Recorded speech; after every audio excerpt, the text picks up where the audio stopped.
What's up, boys and girls? How are you doing? I'm going to record this before my annual review at work because we care more about the market news.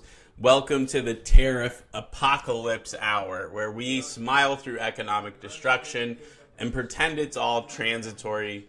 Today is March 27th of 2025, and the markets wobbled harder than a drunk day trader.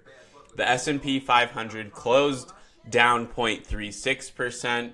The NASDAQ limped with a 0.56% drop on the day, and the Dow did its best impression of a soggy sandwich, falling 0.32%, and automakers took a direct hit from that as well. Let's go ahead and jump straight into the chaos, you fucking dirtbags. So, President Trump woke up and chose economic warfare today. He decided to slap 25% tariffs on imported cars, trucks, and select parts. Starting on April 2nd, boys and girls, every foreign-made vehicle that rolls into the U.S. comes with a premium. Not for performance either, but for politics and shits and giggles at this point.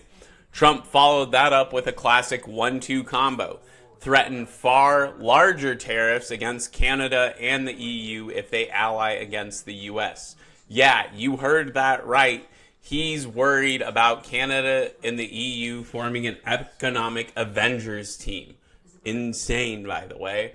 Trump followed that up, or actually the GDP print for Q4 2024 got revised up to 2.4%. But that feels like celebrating your cholesterol test after eating 5 cheeseburgers.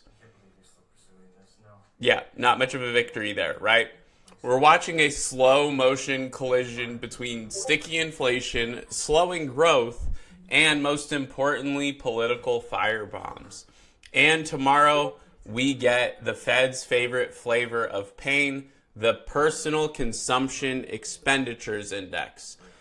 If inflation is still high, Powell may need to put down his transitory bingo card and admit that we might be finally cooked. By the way, the big three for autos bled out today. We had GM down 7%, Ford lost 1%, Stellantis is down 1.5%, and Tesla somehow was the winner of the automakers by gaining 2% on the day.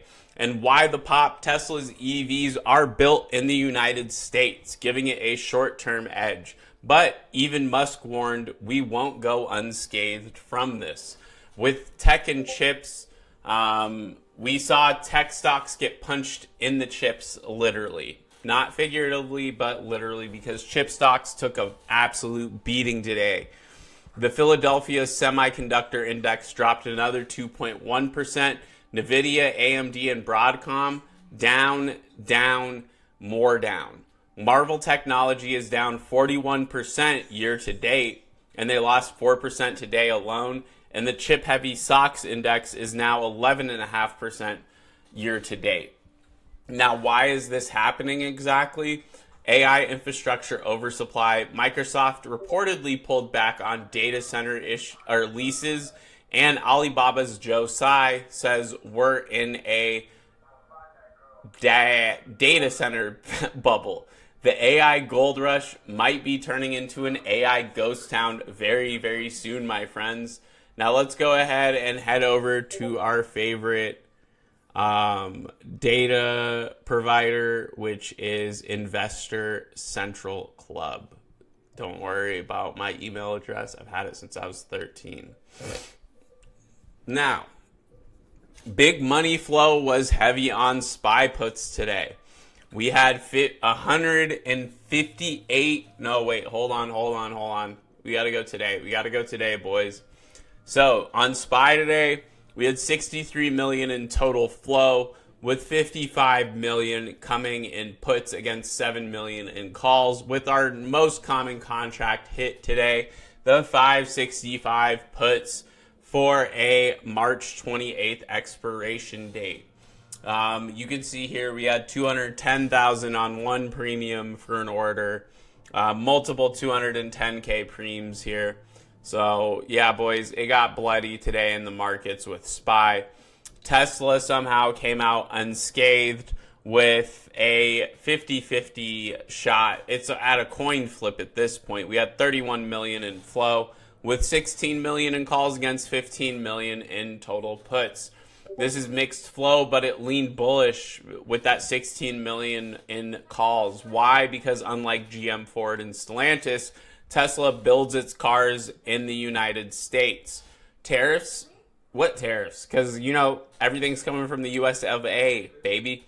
QQQ, we saw 31 million in flow with 18 million in puts against 12.8 million in calls. If we look at our most common contract, we had a golden strike at selling 475 puts. But we also had a lot of people buying those 475 puts for that March, April 17th expiration date. So it looks like institutions may be banking on some more downside here.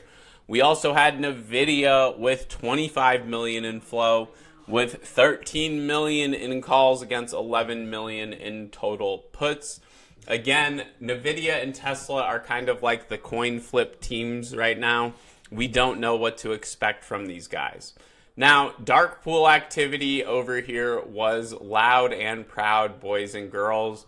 We had SPY, NVIDIA, and Tesla all seeing massive blocks. And Meta and Apple also showed up, which probably means someone's getting out before the next tweet from Trump torches the yield curve. Now, our big movers for the day, we had Tesla, which was up 2% on the day. We also had GM dropping 7% with production in Canada, Mexico, and China. They're the biggest target of this trade war cosplay currently. GameStop cratered 2%. And why? Because they want to be the MicroStrategy now.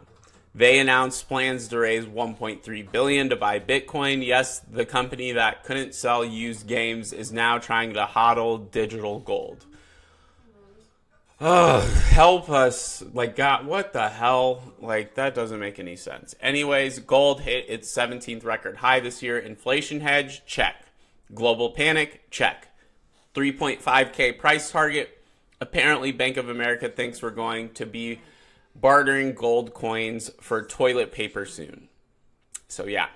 Now, what to watch next? We have tomorrow, we have our PCE report. If this comes in hot, rates stay higher for longer. Jerome might go from patient to panic mode. April 2nd, we have Tariff Day. Get your popcorn. That's when the reciprocal tariffs hit and potentially light this market on fire. And earnings season is incoming. We have Lululemon, we have Winnebago, and more. Let's see who spins soft demand into resilient consumer. Spoiler alert, it is not going to be GameStop, by the way. Now, markets are jittery, options flow is bearish, and the White House is rolling out trade policy like a live action episode of The Apprentice. It might not be a crash yet, but it's definitely the kind of tension you feel right before a horror movie jump scare. Stay hedged, stay cynical, and if you see GameStop exec holding Bitcoin, maybe ask how to uninstall crypto from your PlayStation. I will see you guys tomorrow in the next one. If you found this video informational, make sure you subscribe, hit that bell notification, and make sure you like the video so you never miss a trades and gains market recap. I will see you guys in the next episode. I love you all. Stay diligent, stay safe, and stay hedging.